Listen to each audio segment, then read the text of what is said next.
disturbing. Hi there, and welcome to Dork Wars the Podcast, your galactic hub for all things Star Wars. My name's Blake, and I'm here with the best host in the galaxy. First off, we have the ever-elusive Grant. Hello there. And the funny one, Wesley. What's up, dorks? The commentator, Andrew. Hello. And our very own Jedi Archive, Dietrich. So I'm just sitting here trying to do the math and figuring out how elusive does Grant have to be before he goes on the endangered species list. And the answer to that is miss one or two more episodes. But Grant has had a lot going on lately, guys. I think this is the first time Grant has joined us as a married man. That is true. So, how are you and Thrawn doing? We're doing very well. But this little kid named Ezra keeps bothering us. He just won't go away. Right. Well, hopefully you don't plan mass murder against this child and go to prison with your new beloved alien. So let's get right into our Star Wars news. Now hear this. Now hear this! Now hear this! Now you hear this, whoever you are. So to get this ball rolling on our Star Wars news, we have found out that the Book of Boba Fett has wrapped its production as far as the filming goes. I'm sure they're doing all the post-production stuff now. But so that has finished filming. They are starting the Kenobi series, or may have already started the Kenobi series. But the only thing that is probably bad news for all of the fans out there is that Mandalorian Season 3 is on hold until they can finish filming the Kenobi series. Which is very interesting. There's got to be a reason for that. Probably because the producers or directors... Same production team? Yeah, same production team and budget, probably. So they wait to roll over to the next quarter to have the full budget they want. But they can only be stretched so far. Yeah, it seems like they're using all the same sound stages from what the article reads. So the stages that they're using for Kenobi are the same sound stages that they're going to use for The Mandalorian Season 3. But I did read as well that the Book of Boba Fett is going to be a closer spin-off to The Mandalorian than probably like Ahsoka or Rangers of the New Republic isn't happening anymore, but what it was going to be. I have read on there that there are some characters from The Mandalorian that are going to be on the Book of Boba Fett. So that's something to look forward to and maybe give us some of the story for these characters in the gap between. You know, as long as they keep rolling out new Star Wars material, I'm happy. Keeps us employed. Gives us something to talk about. Yeah. Who's getting paid? Well, I was going to say, for us to be employed, we have to be making money. So if anyone wants to sponsor this podcast, Dork Wars the Podcast. Patreon. Excuse me, Dork Wars Podcast at gmail.com. Oh, and we also have a Patreon. Yes, we have started a Patreon. So if you like what you hear, it's a perfect time to plug our new Patreon. Just search Dork Wars the Podcast Patreon, and it will take you right to it. You can also get our link tree. It's linktr.ee.com/ like Dork Wars the Podcast, but instead of spaces, it's underscores. So That sounds very accurate. Just Google Linktree, Dork Wars the Podcast. And you'll get all of our links. What would they get for sponsor us? You will get early access to the episodes. You will get some special content. We're still working on these things. There is a full list of the benefits of becoming a patron on our Patreon. So go check that out. So in other news, it seems that Liam Neeson is playing coy about his involvement in the Obi-Wan Kenobi series. And I don't know if it's a misdirect. I don't know if it's the truth. But Liam Neeson is reporting that he has not been contacted or approached to reprise his role as Qui-Gon Jinn in the Kenobi series. Bull. What? He just needs to show up. He doesn't need to be asked. He just needs to show up and take the part. That's how he got Qui-Gon Jinn the original time. He wasn't supposed to be in the Phantom Menace. It was supposed to be someone else, and he just showed up on set one day and said, "I'm better. Use me." And this just started rolling the camera. So that means that they're just gonna not have Qui-Gon Jinn, right? I mean, that's what that has to mean, right? No. If this is true, if it is true that he has not been approached, if it is true that he has not been asked to play Qui-Gon Jinn in this series, I'm assuming there's no Qui-Gon Jinn. Yeah. But Because they would ask him. Yeah, they would ask him. Of course they would. They're not gonna be like, dude, you were supposed to show up. You heard Kenobi was going on. But I think it's a misdirect. Like, how can you have the Kenobi series? How can you have him doing his one with the Force Ghost training without showing Qui-Gon? And I think that's what a lot of this show is going to be about, is his journey to attaining the Force Ghost ability. I don't know. At this point, I think you're completely wrong. Because like we've been speculating for years about stuff, and it doesn't work out. It's never true. So, you know, that's Disney's thing now, is they're going to be like, oh, you're going to think one thing, and we're going to pull the rug out from underneath you. Bam! Gotcha. That's true. It's probably going to be like Obi-Wan fighting a bunch of bad guys, some Empire people, and at the very end, this old lady's going to show up at his hut on Tatooine, and she's going to ask him, so, what is your name? And he's going to say, my name is Ben Skywalker. Oh, God, no, not again. I'll be surprised if they don't go with the same formula that they've been going with for the last couple of new shows, where it's just every single episode is like a new side mission, and there's 1 or 2 or maybe even 3 overall arcs throughout. I don't know. There's only 6 episodes. I don't think they really have time for the side missions. Like, it's going to have to be like straight story. Like, it's going to have to be like a 6-hour movie if you piece it all together. I mean, that's what I think anyway. How long are the episodes, have they said? I don't think that has been stated, but I don't know. I really don't know, but I have high hopes for this series, and I think it would do Disney well to play into the fan service a little bit on this one. This is a character that everyone knows and loves. There's so much lore behind his character. We already have so much of him in the prequels and the originals and Clone Wars. Like, this is one that Disney should probably, I hate to say play safe, but They can't mess this one up. Don't go too out of the box. Don't go too out of the box, you know? Just stay in your lane, Disney. Yeah, that's what we thought about Luke Skywalker, and then look who we got. So I'm just saying, like, we were like, there's no way they'll mess up Luke. Everybody's waited for Luke for 30 years. Bam, right in the kisser, you know? Yeah, that's true. Is Dave Filoni heading this up? Let's hope Dave Filoni's heading this up. I feel like if Dave Filoni was heading it up, Liam Neeson would have been asked to be in it. Yeah, but who's saying Liam Neeson isn't just deflecting? Is deflection one of his particular set of skills? It's one of Disney's. I don't know. I don't have his player card up in front of me right now, but I would think so. That was a Taken reference, right? Yes, that was a Taken reference, but you know what? I'm glad that he went to D&D on that one. Yes, I did. I don't even really play D&D.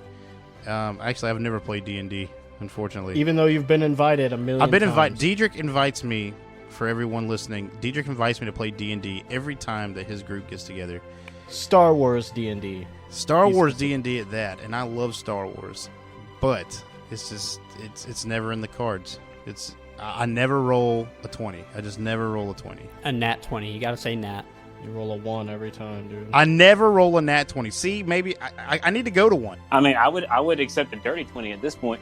I don't even know what that means, and I don't like the sound of that. It just means you have to do some math. Listen, his intelligence modifier isn't high enough to understand. Boom. Roasted. Oh my god. All right, I feel so lost that we have to probably just kick it into light speed and get out of here. So, guys, I have read that J.J. Abrams had no plan going into the sequel trilogy. Duh. Is that news? Huh? That's not... Hold on, didn't we do news like a couple weeks ago where he had a plan? No. He had no plan. Zero. Did anybody think he had a plan? Listen, his plan was follow whatever Kathleen Kennedy said because she signed his check. Then who was it? Who was it? Because we did news where someone had a plan for the sequels. I think and it that was fell Ryan apart. Johnson is who you're referring to. Oh, well, thank you, Grant. Thank you for not just saying no. I don't know if it was even Ryan Johnson. I think it was a different guy. There was who was the writer? Someone wrote. It was Ryan Episode Johnson. 9. I read that. Or no. Ryan Johnson No, it wrote was- episode 8 and directed it, and he had a Right. plan for what he wanted to do for 9. Is what I believe we're referring to here. There was another writer who wrote a script for episode 9. I think he was the original person slated to do the script. and he was Trevor Noah. Trevor Navarro. Navarro. Yep, there we go. Trevor Noah is a different guy Yes. from The Daily Show. My bad. Trevor Navarro. That's correct. I think we may have been talking about him. I don't know exactly. I don't quite remember. There's too many But writers, too many things happening with the sequel trilogy, and it's all ended up a mess. So I think that's the problem with the sequel trilogies. You have so many ideas, so many writers, and they had no plan going in, as stated by J.J. Abrams. It just seems like there was too many cooks in the kitchen on this one. Dang, sounds like politics. Well, let's not get into that on Dork Wars the Podcast. I'd hate for I think us he's to talking lose about listeners. I mean, that's not. It's just talking about the general. You can't come to a consensus. Oh, I thought you were with it, talking about basically. how there's too many senators that are just trying to pull off too many bad things in the Republic. I thought you guys were just talking about how Yes. everybody loves politics, and that's the reason why the prequels were such great movies. They are great movies. Anyways, it just seems that had I directed Star Wars: The Force Awakens, and then I directed the Rise of Skywalker, and I did the same job that J.J. Abrams did, I don't think I would admit that I didn't have a plan going in. Like, that's one of those things you kind of play close to the vest, Like, yeah, I had creative direction. That's a good deflection, right?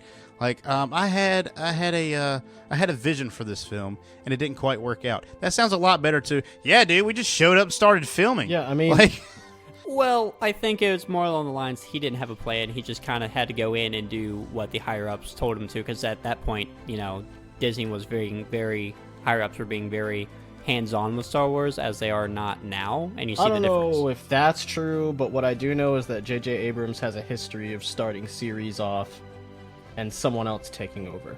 that is true. I don't think he ever goes into a series just like, oh, let me just spend months and months and months or 2 years planning out an entire series just to only do one.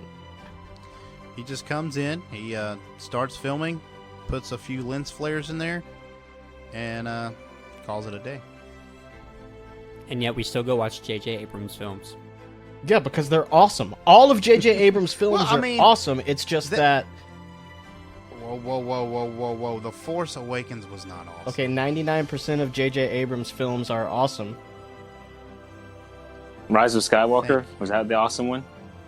Okay, the cinematics and the choreography in it were great. Other than that, it was... Dude.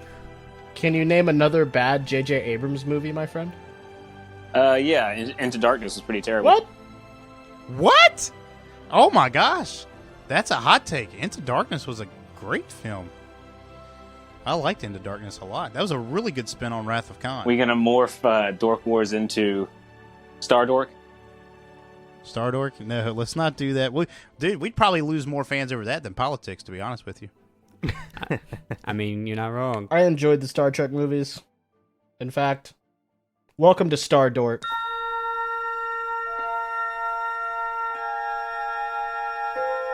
Space, the final frontier.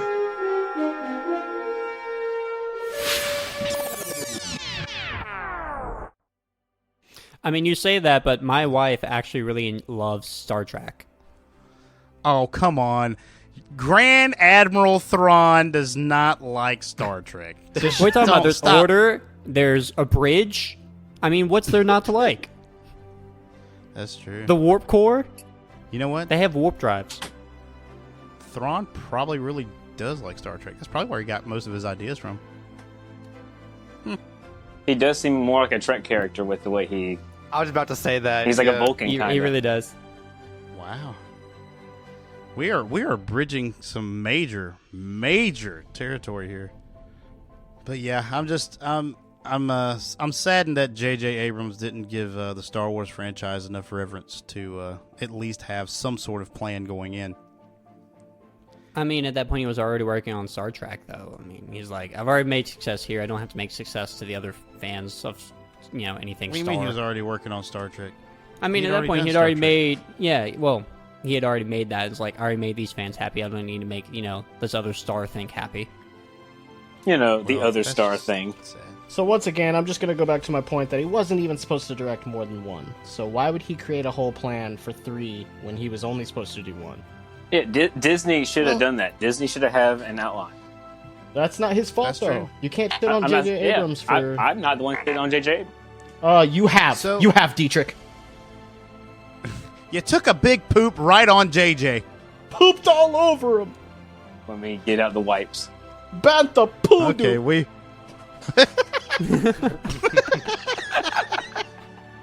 We have come to this. We are at a very low point in this episode.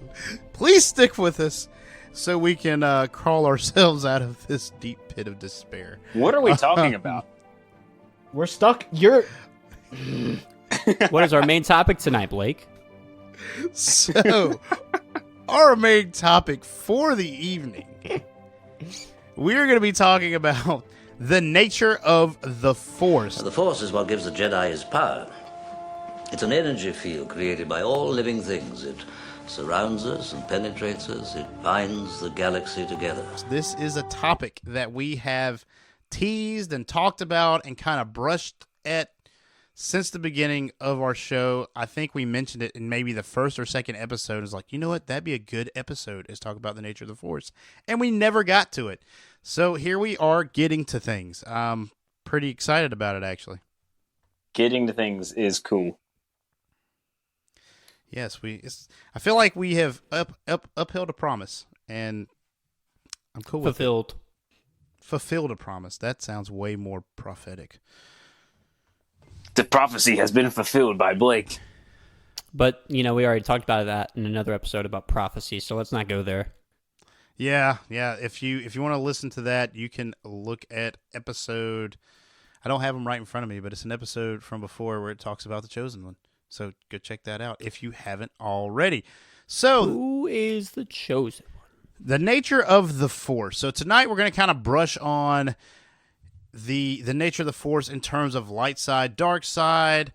Is there a bridge between? Kind of the different way the Force is perceived, maybe in the different trilogies, legends, and new Disney canon. We're going to try to bridge all of this stuff together and come up with some kind of coherent discussion. So stay tuned to see if we can do that. Andrew seems to be very passionate about this subject. I think it's actually a comment that he made that brought this about. So Andrew, I'm going to ask you this question, and I want you to answer. Do you think the Force is divided into light and dark, and that is it? No. And I never said that before.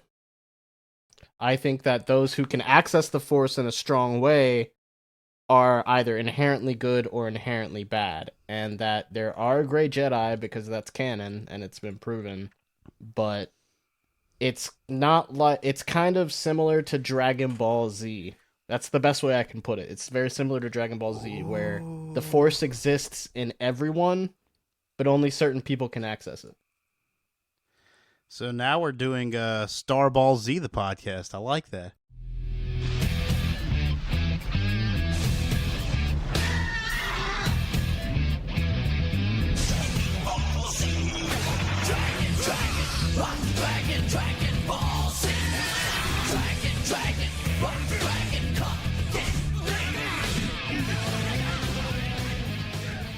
His power level is over 9,000. Over 9,000?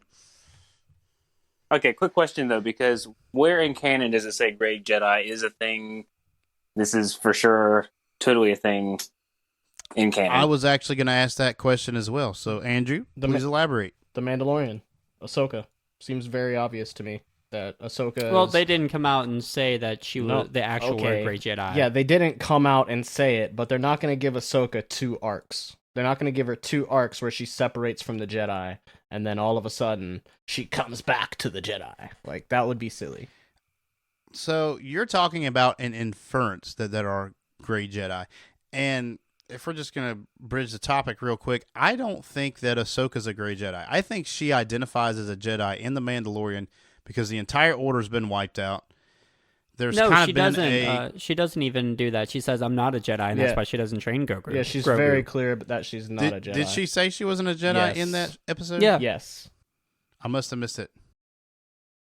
Well, it's weird because she agrees initially to train him. Remember, she does agree. They make a deal.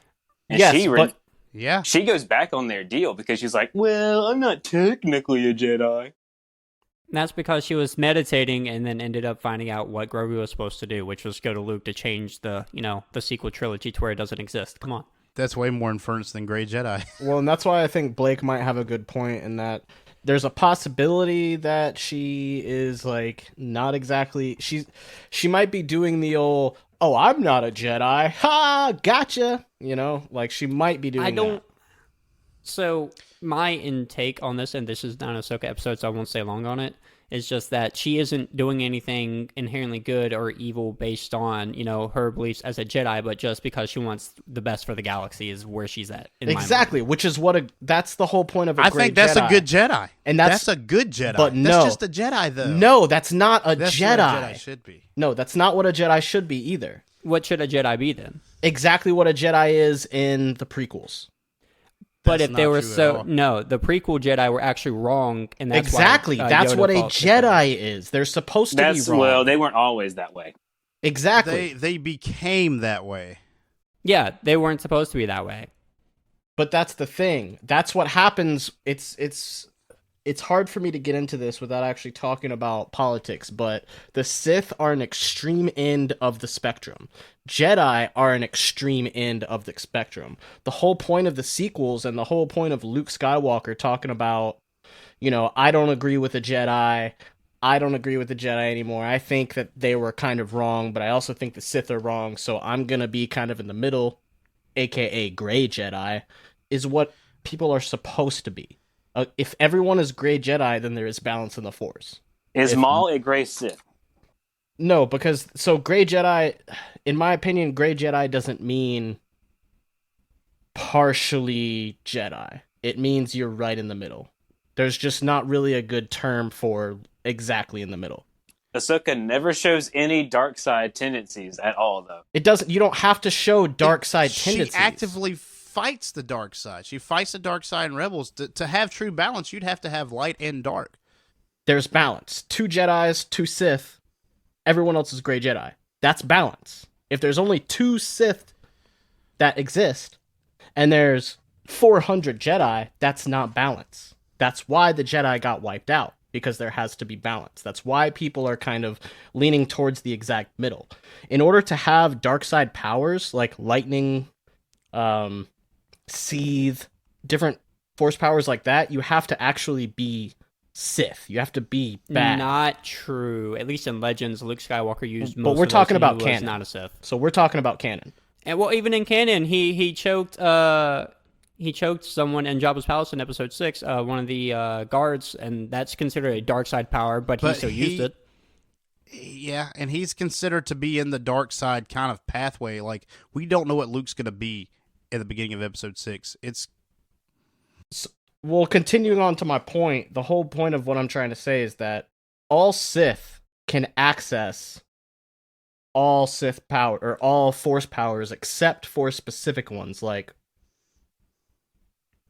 I can't even think of what are some Jedi Force powers that Sith can't use. Where are you getting this idea that I don't believe there is any. Exactly. Force heal is technically a thing that, if you're talking about Legends, Force heal is a thing. No, I'm talking about canon. You can't talk about Legends. Legends doesn't exist. That's okay. Well, Force heal is a thing that exists in canon thanks to the sequel trilogy. Exactly, but so is keeping someone alive forever. So 2 sides of the same coin. Exactly. It's possible to beat Grey Jedi without accessing Sith powers, is all I'm trying to say. But what about Rey? Rey blows up that transport in Rise of Skywalker. That's canon, right? She wasn't a Sith. Yeah, but how does she blow it up? Force lightning. So then maybe Grey Jedi can access both powers. There's no the whole thing is my point of view on this entire subject, since we've been just stuck on this and arguing, is that there is no inherent light or dark of the Force. There's just the Force, and how people use it is how it shapes it for themselves. So that is very much so the new like philosophy, the Disney like way of thinking. And can I just say real quick, George Lucas in a couple of interviews was like, anytime you're using the dark side, you're attaining the natural order of things. There is no balance. There's no such thing in having 2 Sith for every, or 2 Jedi per your 2 Sith. That is not balance. Having a Sith at all is imbalance. Well, then that doesn't make sense, because he's the one that wrote Yoda saying that there has to be balance in the Force. How can there be balance if there's only Jedi? Because originally the Jedi weren't inherently good or evil. They wouldn't get involved in anything only in keeping the peace. That's all they were supposed to do originally. It's when the prequel trilogy comes in that we find that they've been tainted and have been interfering in things they shouldn't have. And we don't know exactly when that starts. But Yoda says that after the prequels. Yeah, what are you saying Yoda says? I'm sorry, I missed that. Balance in the Force. He's talking to Luke. Luke has to become a Jedi in order for Yeah, because he wants him to kill. He wants him to kill Palpatine. And I think a lot of times the word balance is kind of what's the word I'm looking for? Ambiguous. Yeah, ambiguous. Like I don't think it's like a math equation. Like it's got to be 2 on both sides. I think it's more like just putting balance into, or putting the Force into a natural state where it's not tilted. And in this case, toward the dark side, or towards the light, or towards the light in any way. Because you think about it, when anything tilts one way to try and correct itself, it's going to try and tilt the other way any way possible. So that is the new way of thinking. That's like how Disney has brought about now, like characters like the Bendu, where yes, but literally. Go ahead. There can't be darkness if light doesn't exist. Good can't exist without bad. So there has to be a balance, and it can't be just good. Yeah, I agree. That is the new way of thinking about it. That is like the new way Disney is trying to set up how the Force How works. is that the new way when that's what Yoda was trying to do? That is the canon. That is the canon way. Yoda was trying to get Luke to kill both Vader and Palpatine. Yeah. I don't know if I agree with that. Because Yoda would have to be smart enough to know that once Palpatine is gone, someone else will be there to replace him. And I think what Yoda was talking about was that Palpatine has lived for forever, eons, and that's not okay. Balance to the Force is taking that out. Do we know that? No, is that we a fact? don't know that. There's nothing implicitly that states that. And kind of going back on what Diedrich is saying, I agree with him in the way that the new way that Disney is, that they're trying to say, hey, we need equal number of light and dark. And that's kind of why you see Rey and Kylo, their story arcs kind of bring them towards the middle.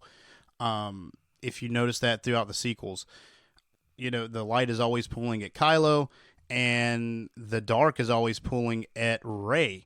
And they kind of meet in that middle space. And I honestly think that is a cool idea for a story.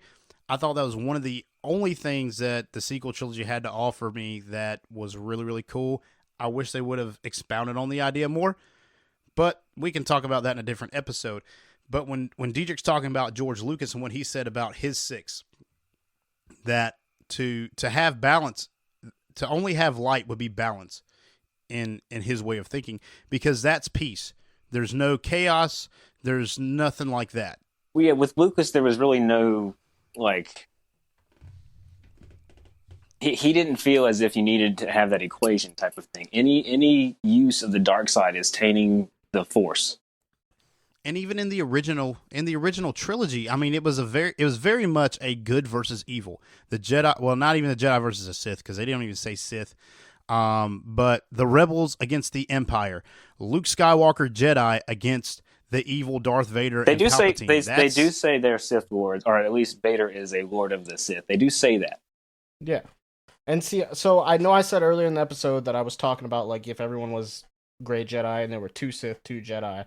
But my point really, that's not even really how I feel. How I feel is that obviously, yes, Yoda was trying to get rid of Palpatine, but that Palpatine unbalanced the Force by trying to live forever and trying to live by the rule of 2. And so I don't actually mean it to be equation where it's 2 equals 2, but more of get rid of Palpatine, more Sith will exist, but then more Jedi will exist. At that point in time, there weren't really any Jedi. And that was because Palpatine existed. So if they got rid of Palpatine, then it would bring balance to the Force. I understand that Lucas, 30 years later, stated something that he probably came to that conclusion, maybe 20 years later, and then stated it 10 years after that. But when he was creating Star Wars, I don't think he was thinking in equations or in, only good exists. I think he was thinking that Palpatine existed for hundreds of years, and we had to get rid of him so that Jedi could exist. I think that's an interesting idea. I just don't know how do you know that how does anybody know how long Palpatine existed? Is that just a thing? You think Yoda? No, there's no exact timeline. I mean, I'm not saying there's an exact timeline, but it's canon. Is it not canon that Palpatine was trying to live forever? That he was living by the rule of 2? Yeah. But we don't know that he had been living for hundreds and hundreds of years. I don't know if there's any canon material that states when he was born. That's true, but it's also canon that he wiped out all the Jedi, right? Yeah, he wiped out all the Jedi. Most of the Jedi. So at this point where Yoda was talking about he needs to bring balance to the Force, the idea was Palpatine was kind of the only major Force user in the galaxy at that point. Others existed, but they were hiding. And they had to come out of hiding only if Palpatine could be wiped out. But then once Palpatine's wiped out, the rule of 2 is gone. You'll have more Sith come in. But then you'll have more Jedi. Why would Vader not continue on the rule of 2? In fact, he tried to with his son. Because Vader chose not to live by the rule of 2. And Yoda probably knew that Vader still had a heart because Yoda knew Vader. So there is a lot of inference in this theory. Of course, that's the only thing. There's a lot of inference in your theory as well. Yeah, but you want to keep bringing it to canon. Everything's got to be canon. Well, none of that's canon really because we don't know those things. And maybe we'll get some material that expounds upon. And it might be in the new Vader comics. I have not read the newer Vader comics. I'm still on the last batch of Vader comics. I would argue that there's no canon to support the idea that balance only exists when only Jedi exist. Just because George Lucas says something in an interview doesn't mean that's canon. Not anymore. You're right. Not anymore. But we're kind of talking about what it was. There's two. Well, all I'm saying is there's two different ways of looking at it. There's the way he was looking at it in his original creation, and then there's the way they've been shifting it since the Clone Wars, which was in a time that he still was the head of Lucasfilm. So it has evolved over time. That's all I'm trying to say. Wesley, do you have anything to say, man? Yeah, actually, I just have a quick thought about it. And to Andrew's point, there isn't a whole lot of information out there on the Force, so we're pretty much left to make inferences about our theories that we're presenting. But I think so far we've focused primarily on the two prominent sects of Force philosophy, which are the Jedi and the Sith. However, the Clone Wars introduced the concept of the cosmic force. I was curious to see what y'all's thoughts on that were. Yeah, good thing to bring up because you got the Dathomir witches, who are another Force-using group, and then you've got the son, the daughter, and the father, right? Yeah, the brother, sister, and father. So you've got all of these other Force-using entities that exist outside of the Sith and Jedi paradigm. Well, I think what Wesley's getting there is how do we interpret that being in the Force and everything like that. For me, I think it's very interesting and brings it a real idea to it, how the father being the one in the middle, you could consider him the quote-unquote gray Jedi, as we've been referring to it as in this podcast and multiple podcast episodes. And then you have the son, which is the dark side user, and then the daughter, which is the light side user. And ultimately, well, Andrew left, and ultimately, it ends up with, the daughter getting killed by the son, and then it ends up where Anakin kills the son, and it's just the father left. I mean, I don't know. That's a pretty interesting point. So it's just kind of like, ultimately, the Sith, or the dark side and the light side, I'm not going to use Sith or Jedi because they can take multiple forms, I'll say, ends up with both dead, and all that's left is the one in the middle. No, the son is the dark side. He was the one who survived. The father died. And... No, I thought it was Anakin killed the son, because the father told him to kill him. No, the son is the one that survived. The father died, and the daughter is now in the form of it's argued to be Ahsoka. Ahsoka is in a way the owl with Ahsoka. That's correct. It's the owl with Ahsoka. Yeah, because Ahsoka died on Mortis, and the daughter pretty much breathed her life into her. And there's can be some inference in that, but yeah, you see the little owl. I cannot remember what the little owl's called. Mordecai or something of what it is. Morai. Something like that. But yeah, pretty much the spirit of the son and the spirit of the daughter are still around. But this is kind of where I wanted to steer this conversation is I think the Force is much broader than light side, dark side, Jedi, Sith. And, you have characters in canon now like the Bendu and, like we said, the Mortis Trio, the Dathomir Witches, even in Legends, which I know are not canon. But when talking about the Force, there are still a lot of people who love those books and consider them to be their canon. And there are times that I do as well. I still read those books. Who likes Plo Koon a lot? No, I love Plo Koon.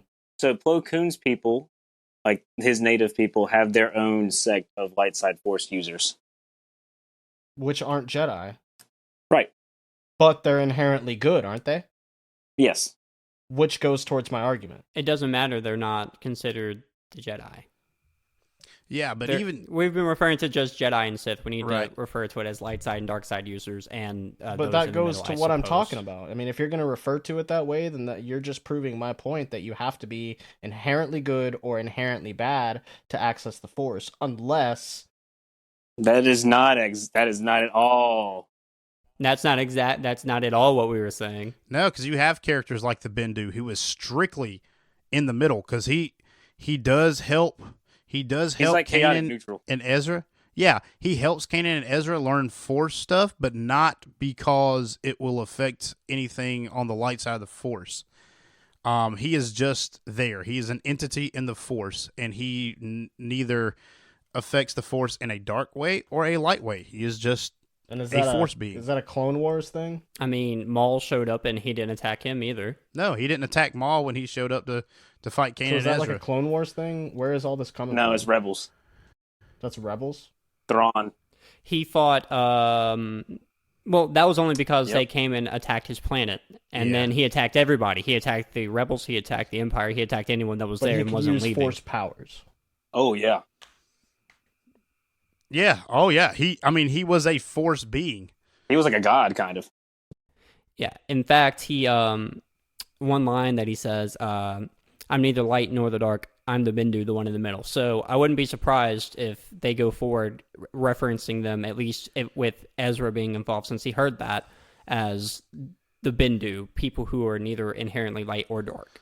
That's so interesting to me that you guys really don't like the sequels because they bring in a whole new idea of the Force, but then you support Rebels, which is bringing in this idea of a god.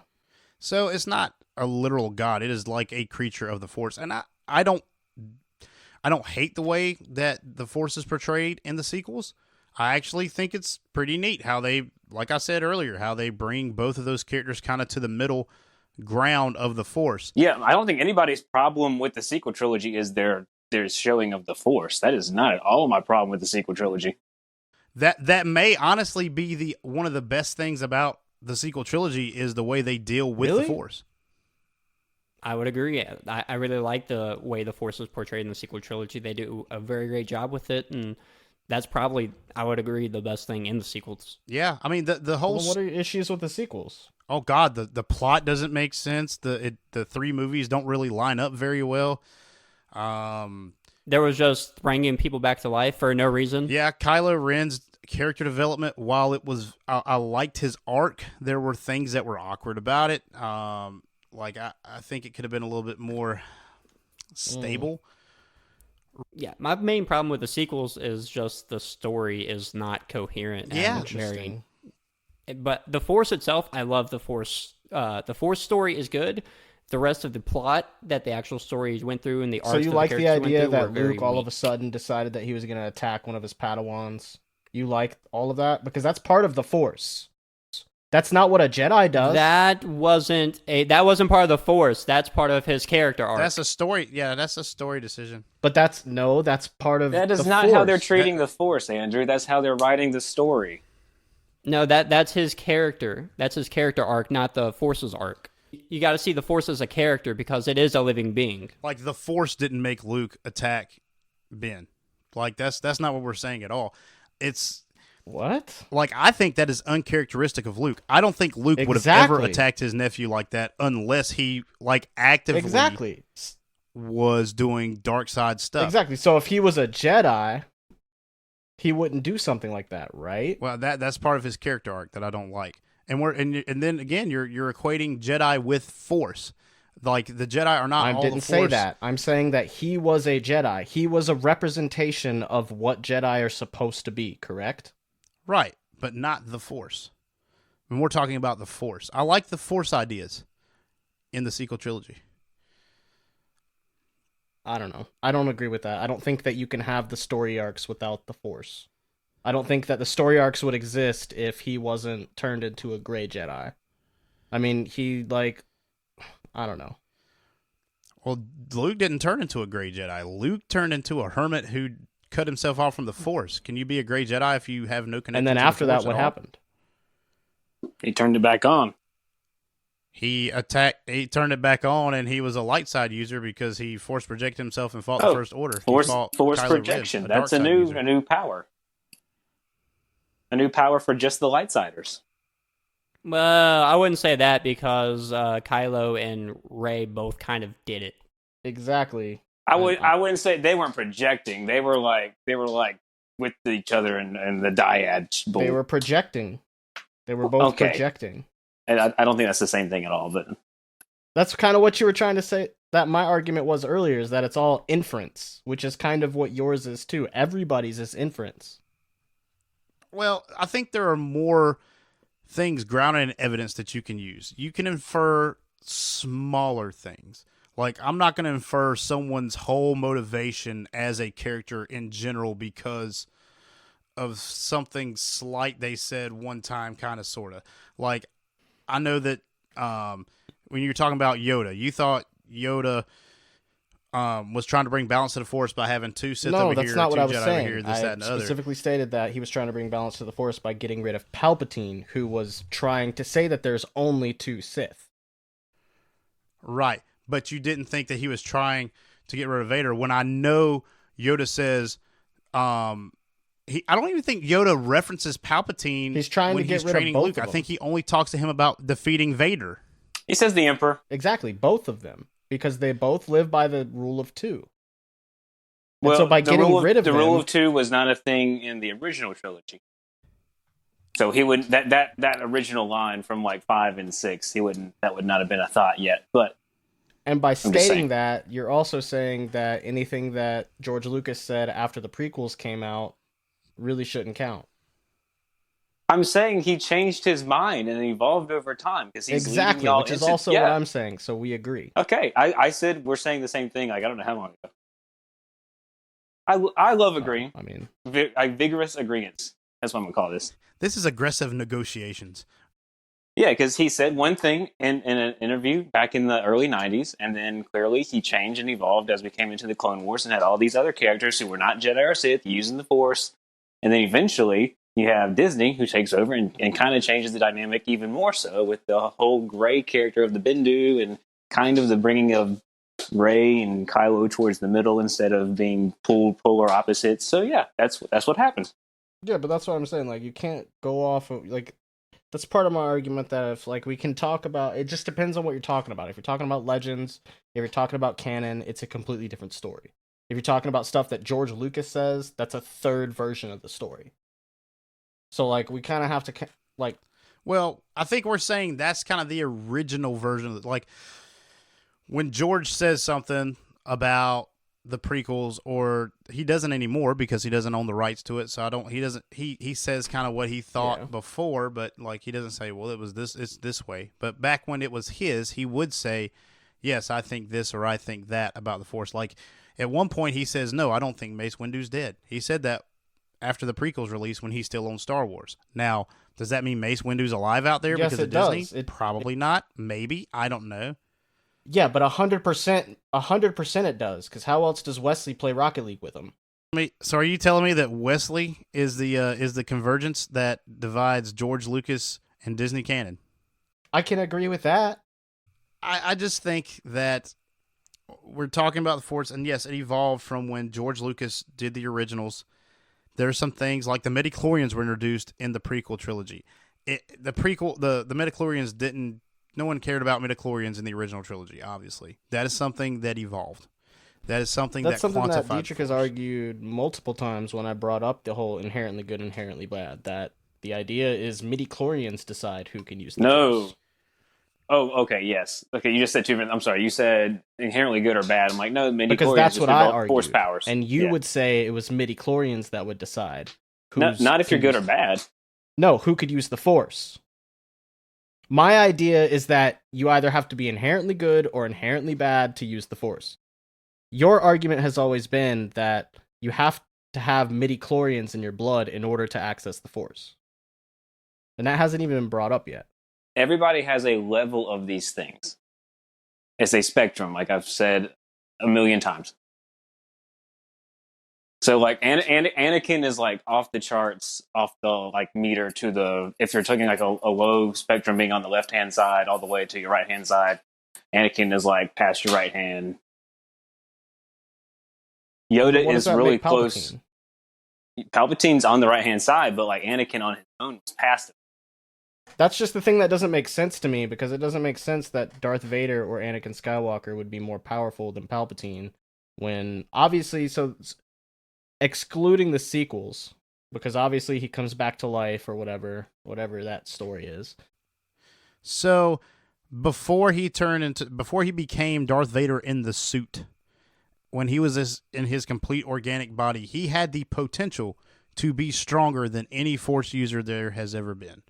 And that's even stated on Mortis. That's why the father wanted him to take his place on Mortis. Anakin Skywalker had the potential to be the strongest. And, I mean, even at the end of the Clone Wars series, I don't think Revenge of the Sith really does him justice in that regard. Because if Clone Wars Season 7 Anakin went up against Clone Wars Season 7 Obi-Wan, I think it would have been skewed a little bit more in Anakin's favor. That's just an opinion. But Anakin's midichlorian count, it says he has the potential to be better than any other Jedi. Now, I don't think that necessarily means he will be. He just has a potential, and he was tracking to get there. But after he was defeated on Mustafar and put in the suit, a lot of his organic body was gone. Well, and that's that what I was going to ask. So do you think that would, like, him losing body parts would matter? Because it doesn't really matter, like... Yes, you would have less blood in your body, but your blood would still be pumping, and it would probably naturally produce more midichlorians. But also, does that mean that humans can't, like, maybe even just the human race? Well, I was going to say anybody, but maybe just the human race can only handle so many midichlorians? Do you think that's what caused Anakin to be so emotional, to be so... I think Anakin's emotional because he was treated like crap by the Council. No one ever gave him the right direction. Obi-Wan came right out of a Padawan to train. Like, he was a Padawan, and then, like, the next day, he's training Anakin. He was not prepared for that. I think that is the cause of Anakin's emotional So you don't think he had too much power? But like too much force power, you know what I mean? I don't think so. No, I don't think I think that may have been a factor in his corruption. Like, obviously that contributed to his arrogance, but I think his arrogance was seated back when he was good at pod racing when he was a kid. Like, he was good at stuff, and then as he became a Padawan, as he got into the Jedi Order, he became a great lightsaber duelist. He was strong with the Force. Like, stuff came to him very naturally. So obviously he thought of himself in a higher way, and no one was there to kind of what's the word I'm looking for? No one was there to be his father. Yeah, he didn't have a father figure. Qui-Gon Jinn was dead. Like, he was going to be the perfect father figure, and Obi-Wan is more like a brother figure to him. Yeah, I know we talked about that. Anakin says that. Yeah, he says that Obi-Wan was like a father to him in Episode 2, but it really is more like a brotherly relationship, in my opinion. I think that's the cause of Anakin's emotional problems. But it is stated, I think, in canon, if I'm not mistaken, and if you guys know something different, correct me. But droids cannot be Force sensitive. Droids cannot tap into the Force. So you have to have a soul. So, therefore, like, the robotic parts of Vader's body aren't tapped into the Force. Then how can he use Force choke? Because he still has some organics left in him. Yeah, He doesn't have arms. Yeah, he has a arm. He probably doesn't even. I'd actually like to go back and rewatch to see, like, is his right arm organic? Yeah, now I want to see if he has. Is his right arm organic, or is it a robot? Oh, you know what? No, I think you're right. I think all his limbs are burned off by the end of. Because he has the robot hand he's using to crawl out of the ash and fire. Yeah. Yeah, so he uses the Force to choke them, and he really doesn't need to use his hand. That's just something he does as a cool aesthetic thing, or that's just one of those inconsistencies from the OT to the prequel trilogy. So he might just be used to doing that from the Clone Wars because he did that several times and using his hand. So he might just be used to that motion. So it's like a muscle reflex kind of thing. So what I think it is, dude, I think that if you put a brain in a jar, it could still use the Force. Do you think that could be possible? Well, I think it'd have to be connected to life support systems. Obviously it would. But, like, what if it was Palpatine in a jar on a robot? No. No? Really? Because there's no blood. There's no midichlorians they don't attach to organs. They exist in the bloodstream. Okay, yeah, I guess. I don't know if I agree with that. Yeah, that's something that hadn't been explored. I don't know. I think maybe too, Vader might use that hand to kind of focus the Force. Like, he's not putting the Force through his robotic hand per se, but that kind of helps him focus on what he's doing in the Force. Yeah, because he's done it before. Like Dietrich said, he's done it before, or at least he's used his hands before, so it wouldn't be foreign to him. But do you think so? Then that brings in the argument of, if you were a baby and all you've had since you were a baby was a torso and a head, would you be able to use the Force? Yes. Yeah, he's got blood. He's got blood, so okay. So, if I was on the planet Hoth, I'd lost 2 legs, I'm in the Wampa Cave, he's about to eat my flesh. Could you Force jump? Yeah. I feel like there's a lot of, we're going down a rabbit hole here. Well, yeah, because I think that's the whole point. That's the whole point of this conversation. It's the nature of the Force. You say robots can't use it, so the argument here is that possibly anybody with a heart and blood pumping. But what about General Grievous? He didn't use the Force. What are you talking about? He obviously used the Force. Didn't use the Force. He did not use the So Force. all robots can use lightsabers and use, like, jump super high, and so then why don't all robots, if they're programmed to do that, why don't all robots use lightsabers? That doesn't make any sense. That only one in the entire history of canon is the. Well, and Grievous is like, he's not totally robot. He's not. He's not totally a robot. So, Andrew, dude, I didn't mean to hurt your feelings. So man. what? I love General Grievous too. Well, what is he then if he's not 100% a robot? He's a cyborg. He was once human and had bits and pieces of him replaced with robotic parts as But does he have blood pumping? No. He's completely robotic except for, I think, his brain and his lungs. So that kind of supports my idea Does he of have- if he you're might just have- a brain and in a robot, can you use the Force? But it doesn't, because he doesn't use the He Force. uses lightsabers. But that doesn't mean he uses the Force. He does not use the Force. I'm pretty sure that is I'm pretty sure implicitly in the original trilogy they mentioned that you can't use a lightsaber without being able to use the Force. Han uses it to cut open the tauntaun. They don't say that. They imply that you have to have the Force to master a lightsaber or something to that degree. But if you're an organic being, I don't think they were talking about robotic beings. Like, you can program a robot to swing a laser sword and not cut itself. You know what I'm saying? If you say that, I would agree with you, except that there's only one that doesn't. If that's true, then you would see more robots using lightsabers, jumping around, doing backflips, slicing people in half. Well, Grievous didn't do backflips. So, okay, here's with the new Disney canon, a crystal is almost like a wand from Harry Potter, right? It has like a soul kind of thing. It connects to its user. Yeah.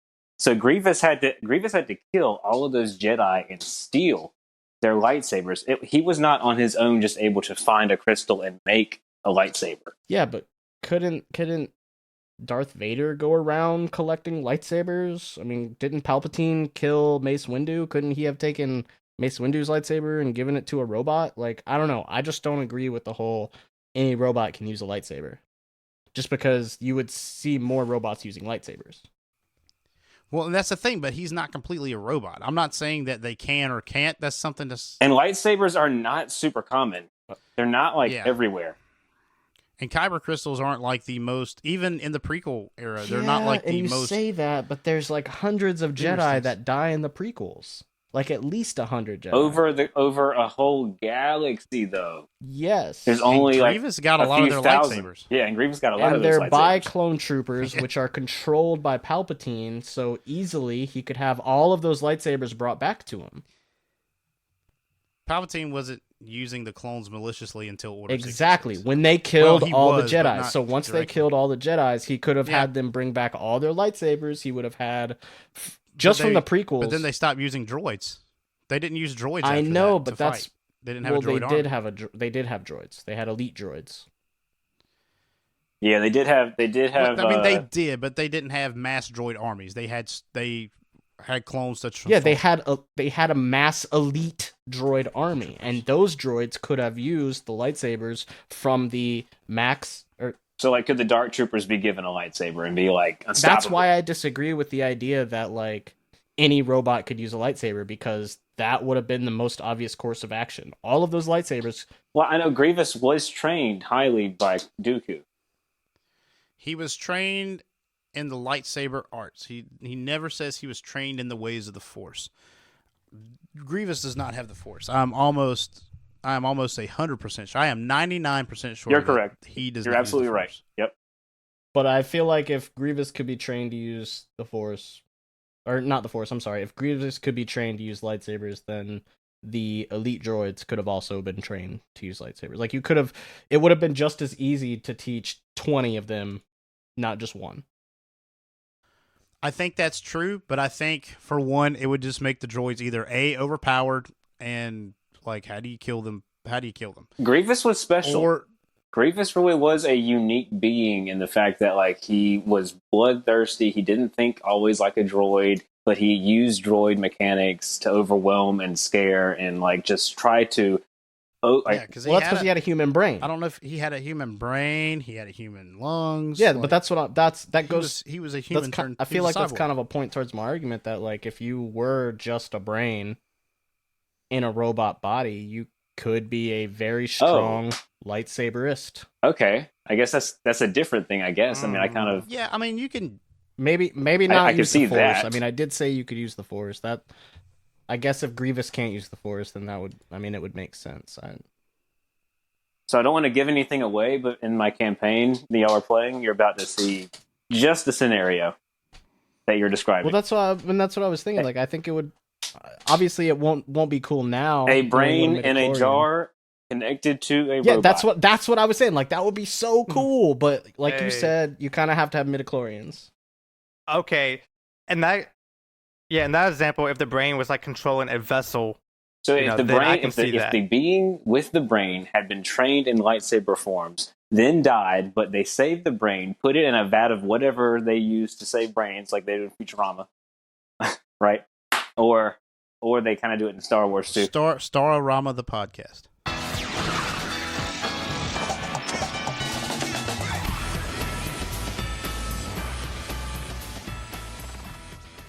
Anyway, so they put that thing inside some vat and connect it to a robot, and then give the robot lightsabers. It would probably be able to fight pretty good. It may not be able to use the Force, but it will be able to use lightsabers. Yeah, I agree with that.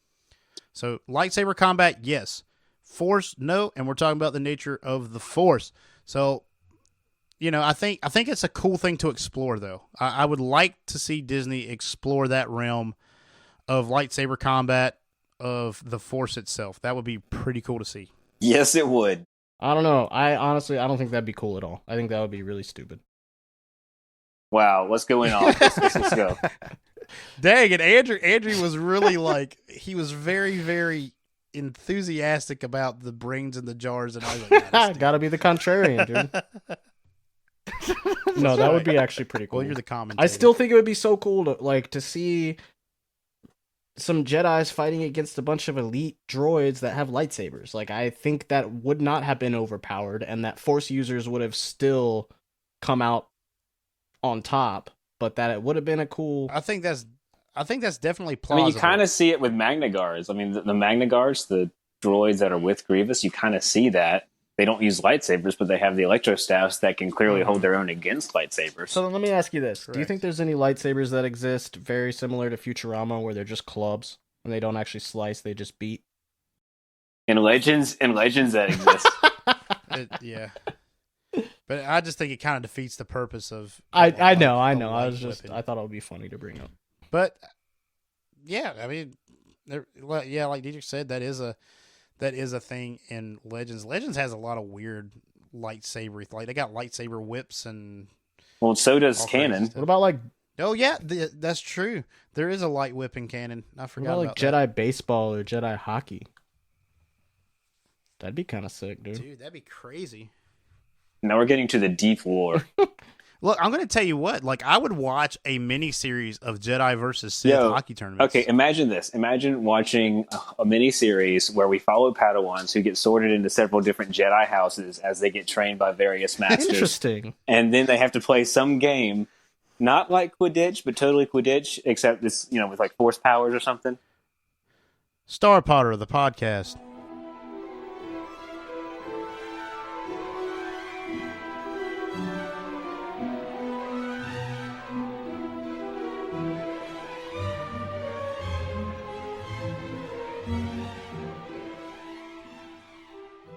So it could, a helmet could kind of sort them into different houses, huh? And they could stay Yeah, it could be no, it should be like a droid. It should be like a sorting droid. Huh.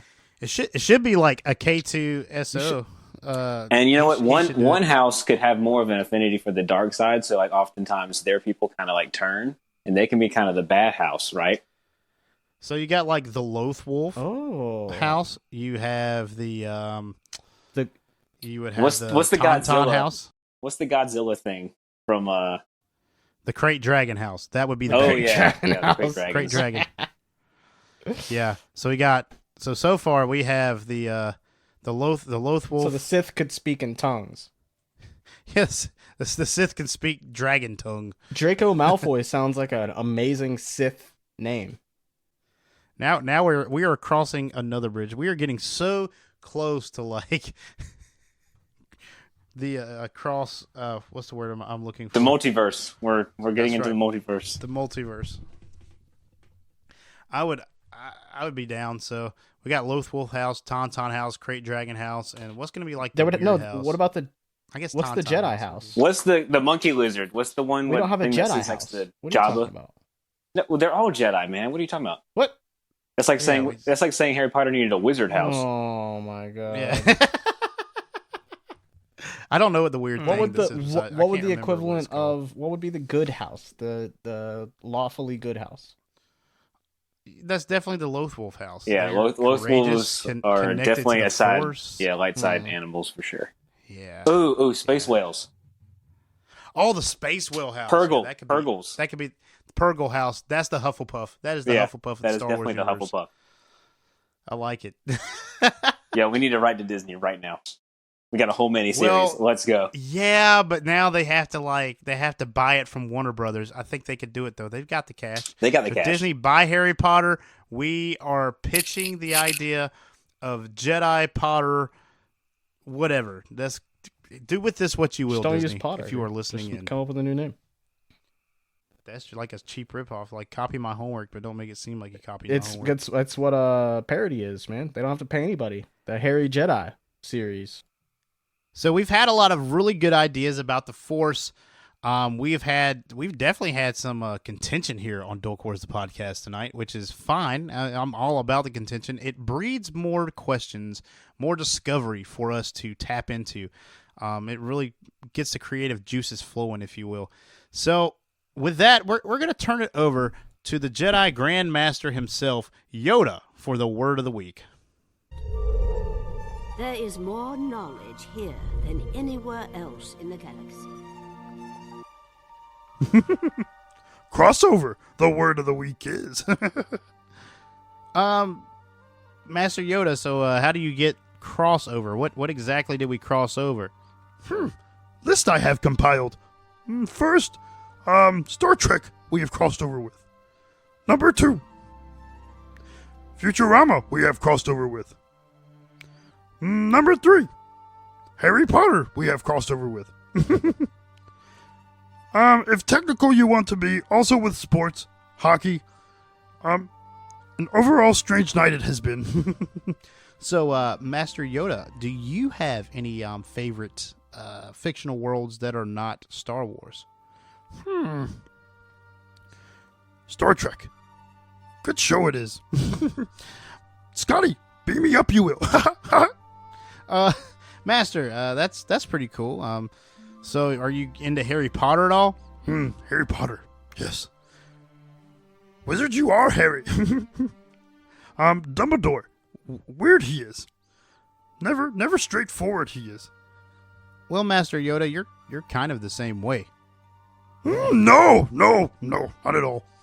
So, Master Yoda, if you were in a Harry Potter house, what house do you think you would be a part of? Green like the Slytherin I am.